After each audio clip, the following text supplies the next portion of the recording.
하나님의 말씀은 로마서 9장 4절부터 8절까지 말씀입니다. 로마서 9장 4절부터 8절까지의 말씀입니다. 로마서 9장 4절부터 8절까지 말씀을 우리 한 절씩 교독하면서 봉독하면 좋겠습니다. 그들은 이스라엘 사람이라 그들에게는 양자등과 영광과 언약들과 율법을 세우신 것과 예배와 약속들이 있고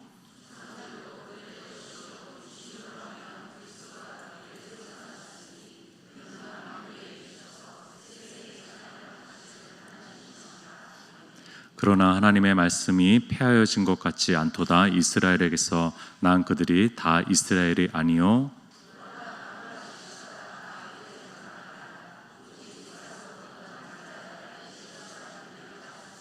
다 함께 곧 육신의 자녀가 하나님의 자녀가 아니요 오직 약속의 자녀가 씨로 여기심을 받느니라. 아멘. 사도 바울이 유대인과 또 유대교를 비판하는 것은 정말 어려운 일입니다. 그 자신도 유대인이고 또 유대교회에서 굉장히 심취했고 열심을 다했던 사람이 바로 이 사도 바울이기 때문에 자신의 동족, 자신의 민족, 자신이 믿었던 종교를 비판한다는 것은 정말로 쉽지 않은 일입니다. 빌립보서에 자기 자신을 이렇게 소개합니다. 나는 8일 만에 할례를 받고 이스라엘 족속이요 베냐민 지파요 히브리인 중에 히브리인이다 라는 얘기를 하면서 자신은 히브리인 중에서 히브리인이다 라고 아주 자부심을 가지고 자신을 소개합니다. 갈라디아서에는 이렇게 소개합니다. 내가 내 동족 중 여러 영갑자보다 유대교를 지나치게 믿어 내 조상의 전통에 대하여 더욱 열심히 있었으나 라고 하면서 자신의 그런 영갑자, 그러니까 이제 동갑내기들과 비교했을 때도 자신은 몇 배 이상 열심을 냈고 지나칠 정도로 느껴질 정도로 열심히 했다라고 얘기하고 있는 것이죠. 그렇게 열심히 했던 유대교를 열심히 믿었던 이 바울이 유대인과 유대교를 비판한다는 거, 이거 보통 일이 아닙니다. 오히려 그들의 마음을 잃을 수도 있는 것이죠. 전도의 문이 더 막힐 수도 있는 것이겠죠. 그러나 바울은요, 동족을 진심으로 사랑했습니다. 정말 이 이스라엘 유대인들을요, 정말로 사랑했습니다. 사랑은 건강한 비판을 만들기도 하죠. 이 사랑은요, 건강한 비판을 할 용기를 허락하기도 합니다. 그 어떤 대상이 성장하고 성숙해지고 더 이 사람이 건강하게 자랄 수 있도록, 건강하게 해낼 수 있도록 그 사랑의 마음을 가지고 용기를 내어서 그 사람에 대한 정확한 진단들을 해주기도 합니다. 바울은 그런 마음입니다.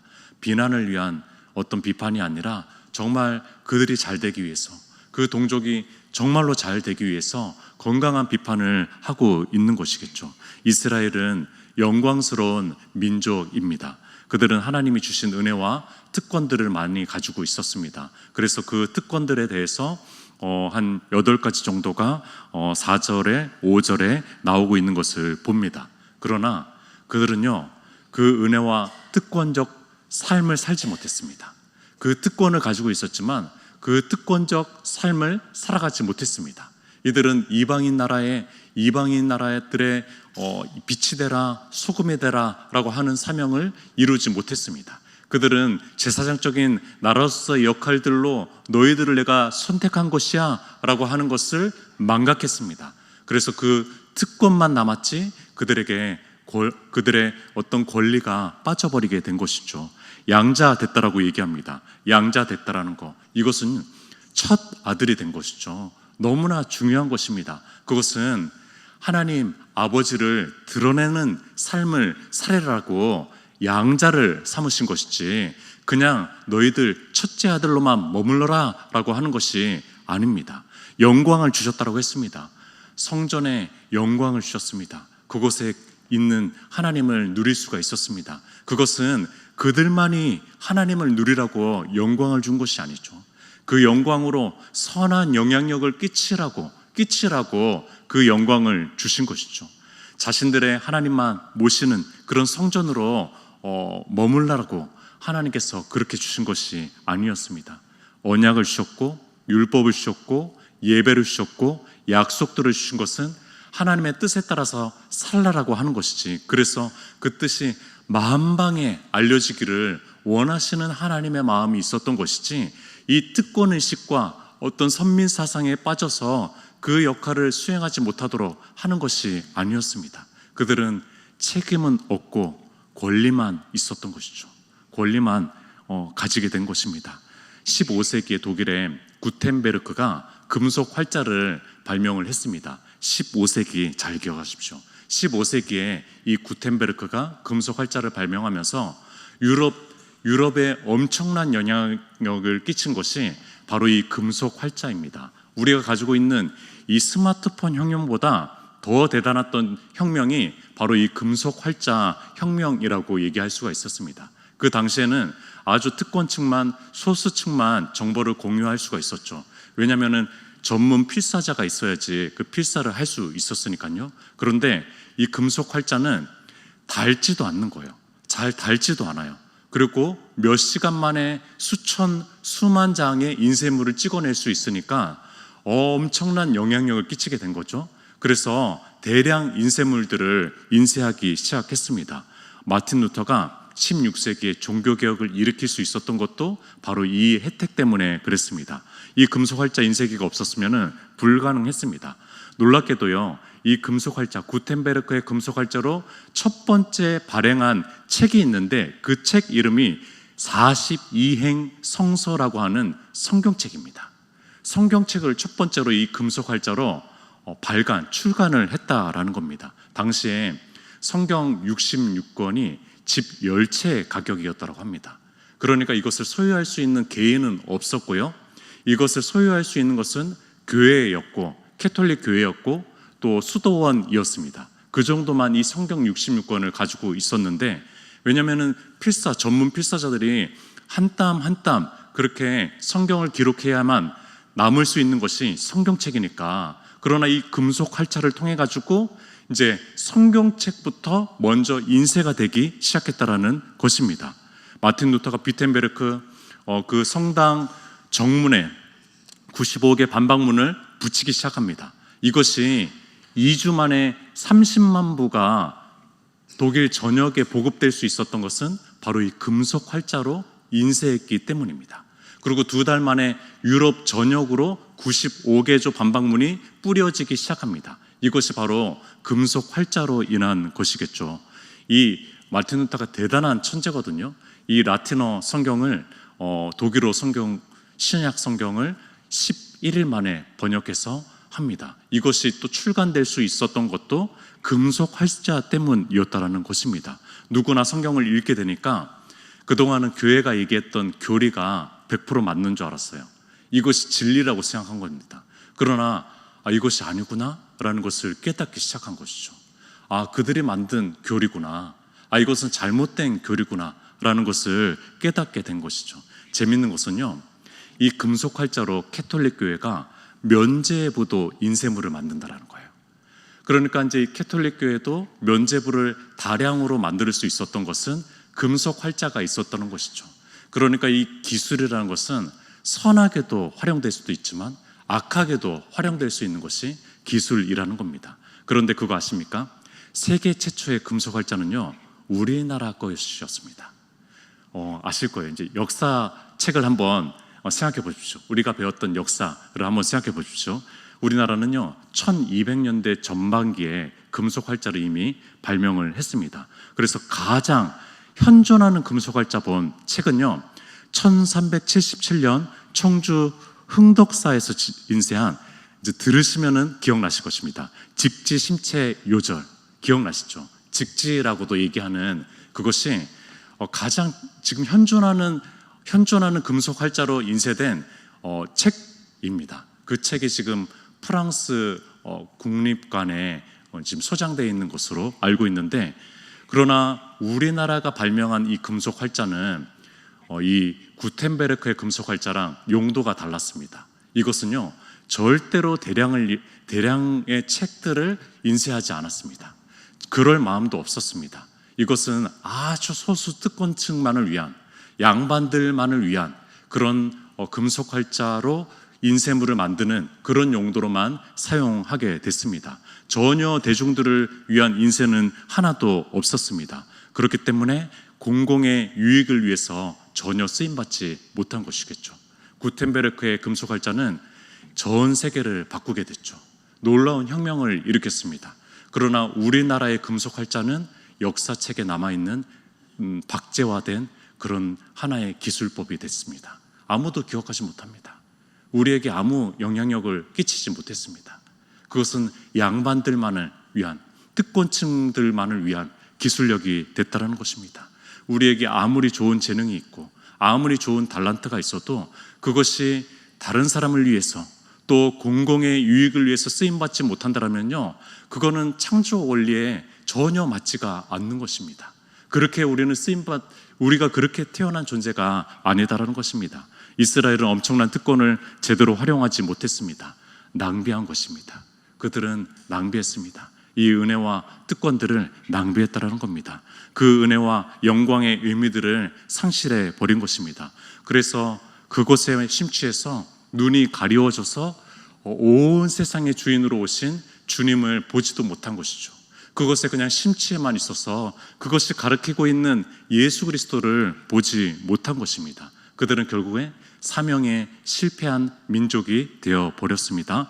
이 지점에서 바울은 고민하기 시작합니다. 아니, 이스라엘이 실패했으면은 하나님이 실패한 거야? 라는 생각을 가지게 된 거죠. 아니, 당신의 논리라면은, 바울, 당신의 논리라면은 이스라엘이 실패했으니까 하나님도 실패했다라는 거야? 라는 질문이 찾아올 수 있다는 것을 알게 됐다는 거예요. 이 깊은 고민에 빠지면서 구약 성경을 다시 보기 시작합니다.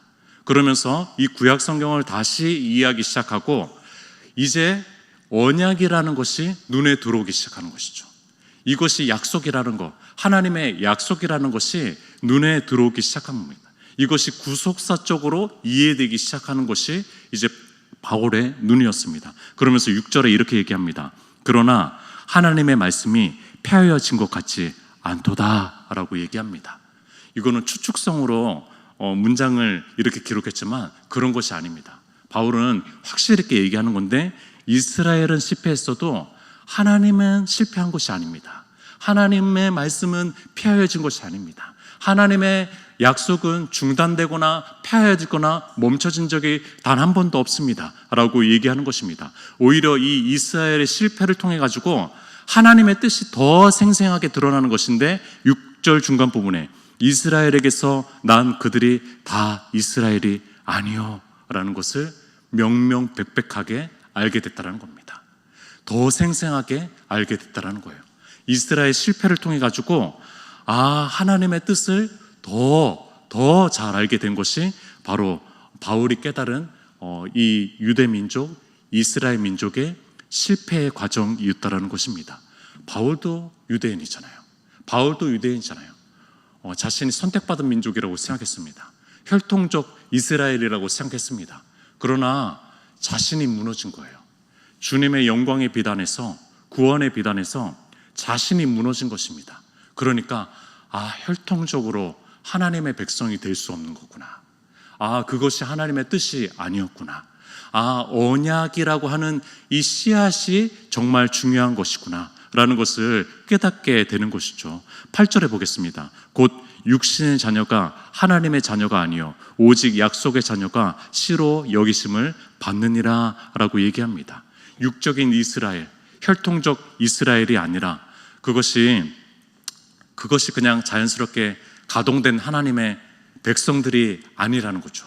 이 언약이라는 것, 하나님의 언약이라는 것, 이것을 믿음으로 받아들이고 또 그 언약적 삶을 살아가고 있는 사람, 그 사람이 이스라엘이다라고 얘기하고 있는 것입니다. 주님께서요, 사두개인과 유대인 중에 유대인 바리새인에게 이 엄청난 독서를 내립니다.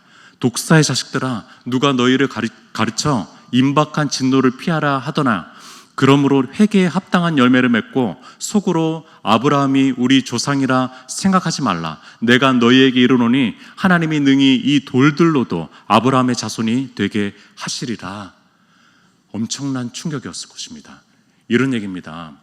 너희들 조상 아브라함이라고 하지 마. 이들은 엄청난 충격이었을 것입니다. 뭐 다른 것들은 모르겠어요. 뭐 비아냥거리고 뭐 그런 거는 모르겠지만 너희들 조상 믿음의 아버지인 그 믿음의 아버지인 조상 아브라함을 너희 조상이라고 부르지도 마라고 하는 것이죠.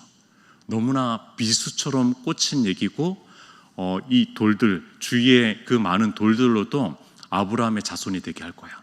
이스라엘이 되게 할 거야 라고 하면서 이 비수와 같은 말들이 누적이 되고 누적이 돼서 결국에는 이제 십자가에 매달리게 되지만요, 이것은 진리죠. 이거는 진실입니다. 이거는 정답이었어요. 이방인이라고 하는 유명한 책을 아실 것입니다. 알베르 까뮈가 쓴 소설가이자 극작가인 이 사람은 대단한 또 천재적인 소설가였죠. 안타깝게도 생후 얼마 되지 않아가지고 세계 1차 대전 때 아버지를 여의게 됐습니다. 어머니는 문맹이시고요, 청각장애인이었습니다. 그러니까 가난하게 살 수밖에 없었던 것이었죠. 그런데 이 까메가 1942년 7월에 이 독일의 점령하에 있었던 시절에 29세 나이, 만 29세 나이, 청년이 나이 때 이 이방인이라고 하는 소설을 문단에 등단하면서 총아로 천재적인 아주 대단한 소설가로 등장하기 시작합니다. 그러면서 1957년 노벨 문학상을 받고 얼마 되지 않아서 자동차 사고로 사망하게 됩니다. 그러나 20세기 실존주의 문학가 중에서 한 사람으로 이름을 남기게 되었습니다. 이방인 소설의 첫 번째 문장이 뭔지 아십니까? 이방인 소설의 첫 번째 문장이 바로 이 문장입니다. 오늘 엄마가 죽었다? 아니 어제인가? 라는 문장으로 시작합니다. 오늘 엄마가 죽었다? 아니 어쩌면 어제인가? 라는 것으로 시작이 됩니다. 너무 이상하죠. 너무 이상합니다. 오늘 엄마가 죽었어요. 엄마가 죽은 날입니다. 그런데 오늘인가? 아니 어제인가? 전혀 감각하지 못하는 것이죠. 이 문장으로부터 시작하면서 장례가 마치자마자 이 청년 주인공은요, 갑자기 데이트를 합니다. 여자친구랑 열심히 데이트를 하고 또 해변가에 가서 데이트를 열심히 하다가 뜨거운 햇살이 너무 뜨거워가지고 한 아랍 청년을 살인하게 됩니다. 그런데 무덤덤하게 그 재판에 임하게 되고 사형 선고를 받고 사형 집행을 당하게 되는데 전혀 무덤덤하고 무정한 모습으로 그렇게 세상을 떠나게 됩니다. 주변의 일들을 무덤덤하게 반응하게 됩니다. 이 세상과 사회에서 마치 격리된 것처럼 전혀 상관없이 사는 것처럼, 그래서 그 사람을 이방인이라고 하는 것이죠. 이방인은 성경적인 용어입니다. 구약의 유대인 관점에서 다른 나라 사람들이라고 하는 것이 바로 이방인입니다. 그러나 로마서 말씀은요, 오늘 이 유대인들을 향해서 당신들이 이방인입니다 라고 얘기하는 겁니다. 당신들이 이방인입니다 라고 얘기하는 겁니다. 하나님께서 그렇게 많은 은혜를 주셨는데, 하나님께서 그렇게 세상을 섬기라고 특권을 주셨는데, 그러나 그 세상과 전혀 상관없이 사는 당신들이 이방인입니다 라고 얘기하는 겁니다. 그들이 사명을 다하지 못했습니다. 민족주의 생각에 사로잡혀가지고 전혀 다른 나라들을 돌아보지 못했습니다. 선한 영향력을 끼치지 못했습니다. 이들은 이스라엘이 아니다라고 얘기하고 있는 것입니다. 이들은 이방인이라고 얘기하고 있는 것입니다. 주님이 오셨지만 전혀 감각하지 못하고 있는 이들을 향해서 당신들이 이방인입니다 라고 얘기하고 있는 것입니다. 선민의식은 있었고 특권의식은 있었지만 삶이 빠져버린 것입니다. 노블리스 오블리지라는 말을 들어보셨을 것입니다. 프랑스 말입니다. 노블리스는 고귀한 신분이라는 뜻이고요, 오블리지라는 말은 책임이 있다라는 뜻, 그래서 이것을 합친 말이 노블리스 오블리제입니다. 고귀한 신분을 가졌으면은 사회적 특권층이라면은요 더 많은 책임이 있다라는 그런 뜻이죠. 그렇습니다. 정말로 그 위치에 있는 사람들, 또 가진 것이 많은 사람들, 그렇다면은 책임이 있는 것입니다. 건강한 만큼 책임이 있습니다. 가진 것이 많은 만큼 책임이 있는 것입니다. 능력과 은사를 가진 만큼 책임이 있는 것입니다. 똑똑한 만큼 책임이 있는 것입니다. 성령 받은 만큼 책임이 있는 것입니다. 하나님의 말씀을 들을 수 있고 또 그것을 더 잘 이해할 수 있을 만큼 책임이 있는 것입니다. 이것을 저는 영적 노블리스 오블리제라고 말씀드리고 싶습니다. 그리스도인들은요, 하늘의 기업을 받은, 영원한 생명을 받은 이 굉장히 큰 특권층이잖아요. 그렇다면 그 삶을 살아야 되는 것이 그리스도인이라는 것입니다. 그렇기 때문에 은혜 받는다라는 말은요, 너무나 좋은 일인데 너무 부담스러운 일입니다. 내가 은혜 받았어요 라는 말은요, 나만 좋으라고 은혜 받은 것이 아닙니다. 은혜 받았습니다 라는 말은요, 내가 은혜로운 삶을 살겠습니다 라는 말과 동의어가 돼야 된다는 겁니다. 내가 그 은혜만 누리겠습니다 라는 것이 아니라 내가 그 특권적 삶을 살겠습니다 라는 말과 동의어가 돼야 된다는 것입니다. 이것이 인과관계로 이어지는 삶이 하나님께서 주신 은혜로운 삶이라고 얘기하는 것입니다. 세상 속에서 그리스도인들은 가진 자입니다. 무엇을 가졌죠? 예수 그리스도를 가졌습니다. 그렇기 때문에 우리는 영적인 부유한 자라는 사실을 잊지 않았으면 좋겠습니다. 그렇다면 이런 질문을 던져보십시오. 왜 이런 은혜를 내게 주셨을까? 왜 이런 은혜를 내가 지금 누리고 있을까? 내가 이 소유를 누구를 위해서 하나님께서 주신 것일까? 이 질문을 던져보십시오. 우리가 가지고 있는 건강, 우리가 가지고 있는 물질, 우리가 가지고 있는 그 무엇, 또 영적인 은혜들, 우리에게 주시는 여러 가지의 영적인 깨달음들, 왜 주신 것일까? 라는 것을 한번 질문해 보시면서 걸어가시는 오늘 하루의 삶이셨으면 좋겠습니다. 그래서 우리의 은혜가 낭비되지 않았으면 좋겠습니다. 함께 기도하도록 하겠습니다. 오늘 하루의 삶, 우리가 가지고 있는 것들, 또 우리가 육체적으로, 또 물질적으로, 또 영적으로 누리고 있는 것들, 그것은 나만을 위한 것이 아니라 또 공공을 위한 것이고 세상을 위한 것이고 또 믿지 않는 이들까지도 위한 것임을 우리가 기억하면서 우리에게 주신 은혜 낭비하지 않겠습니다. 나 이 은혜대로 살겠습니다. 은혜를 흘러보내겠습니다. 주님, 그렇게 나를 사용하여 주시옵소서. 우리 주여 한번 외치고 기도하도록 하겠습니다.